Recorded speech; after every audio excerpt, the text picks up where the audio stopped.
देखिए, मध्य प्रदेश में विधानसभा चुनाव से पूर्व सीहोर के पंडित प्रदीप मिश्र कुबेरेश्वर धाम के प्रमुख और छतरपुर के बागेश्वर धाम के प्रमुख पंडित धीरेन्द्र शास्त्री करिश्माई बाबा या धर्माचार्यों के रूप में जनता के सामने आए। खासकर चुनाव लड़ने वाले नेता उनकी कथाओं का आयोजन करने लगे। बड़ी हाईटेक, बड़ी महंगी कथा का आयोजन होने लगा।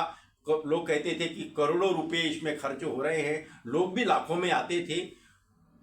इसके साथ साथ ये दोनों धाम पर आने वालों की बहुत ज़्यादा भीड़ होने लगी, ट्रेनों में भीड़ होने लगी। कुछ लोग तो अगट घटनाओं के शिकार भी हो गए। बताया गया कि पंडित धीरेन्द्र शास्त्री के यहाँ से पर्चियाँ निकाली जाती है आने वाले लोगों के नाम पर और उनका भूत भविष्य वर्तमान भी बता देते हैं। वैसे ही पंडित प्रदीप मिश्रा जी तरह तरह के सिद्धियाँ बताते हैं, टोटके कह सकते हैं, बताते हैं कि बेलपत्र चढ़ाने से कोई अगर चढ़ाता है तो पास हो जाता है, आदि ऐसी कई बातें सामने आई। कितना उन्होंने बताया, क्या किया, कथा में जो बोलते हैं, ऐसे धर्माचार्यों को लेके कई बार बातें आती है। मध्य प्रदेश में ऐसे 12 बाबाओं के बारे में बातें आती रही है, पर ये 2 बहुत ही ज़्यादा चर्चा में आ गए। मेरे पास कुछ लोग आके बैठे थे और उन्होंने इस संबंध में बहुत विस्तार से चर्चा किया। कुछ दिन पहले की ही बात है कि प्रदीप मिश्रा जी ने देश के गृह मंत्री अमित शाह को भगवान शिव का अवतार बता दिया। आदि ऐसी बातें जो जनता के बीच में जाती है और जनता भी कुछ काम अपने आप बन जाता है, प्रकृति की देन है। लेकिन मान लेते हैं कि उस बाबा के यहाँ गए थे तो हमारा काम बन गया, तो एक धर्मांधता का वातावरण बनने लगता है। मैंने जो 7 जुलाई को मेरे साक्षात्कार से जो वीडियो जारी हुआ, मेरी पर्सनल फेसबुक पे जारी हुआ, तो उसमें मैंने स्पष्ट किया कि देखिए, हम बागेश्वर धाम के बाबा धीरेन्द्र शास्त्री या प्रदीप मिश्रा जी कुबेरेश्वर धाम वाले, ये सही है या गलत है, इस बारे में कोई टिप्पणी नहीं कर सकते। किसी के पास अधिकार नहीं है। शासन भी इन पर क्या कार्रवाई कर सकती है, पुलिस प्रशासन क्या कार्रवाई कर सकती है, न्यायालय क्या कार्रवाई कर सकता है, इसका क्या प्रमाण है कि ये सही है या गलत।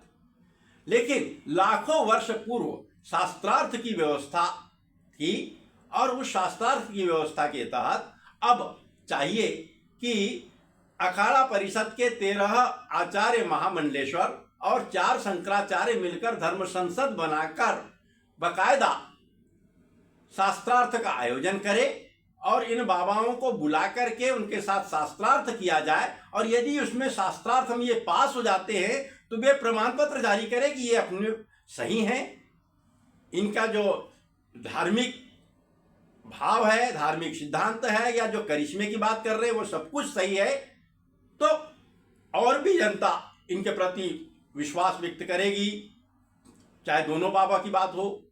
और यदि ये गलत हैं तो धर्म संसद ही सुनिश्चित करे कि इनके खिलाफ क्या कार्रवाई होनी चाहिए, क्योंकि धर्म के नाम पर पाखंड फैलाना एक बहुत बड़ा अपराध है। ये सही नहीं है। धर्म कारोबार का विषय नहीं है। इससे लोग भ्रमित होते हैं, अकर्मण्य हो जाते हैं। कोई बीमारी है तो इलाज न कराते हुए सीधे बाबा के यहाँ पहुंचेगा। कोई व्यक्ति पढ़ाई अच्छी मेहनत करके, पढ़ाई करके और अच्छे अंक में पास होने की बात न करके बाबा के यहाँ जाएगा, बेलपत्र चढ़ाएगा। तो ये सब करिश्मे पर निर्भर होने लगेंगे, चमत्कारों पर निर्भर होने लगेंगे। हिंदू धर्म के मैंने कुछ हद तक थोड़े वेदों का भी अध्ययन किया होगा, कुछ शास्त्रों का भी अध्ययन किया होगा, कुछ ग्रंथों का या पुराणों का, जितना मुझसे अध्ययन बन सका सांसारिक जीवन में रहते हुए किया है। तो मैंने देखा कि कहीं भी हिंदू धर्म में चमत्कार और करिश्मे के लिए कोई स्थान नहीं है। करिश्मा सिर्फ पार ब्रह्म परमेश्वर का माना जाता है। तो ये जो बाबा लोग करिश्मे की मार्केटिंग करके अरबपति खरबपति बनते जा रहे हैं, ये ठीक नहीं है।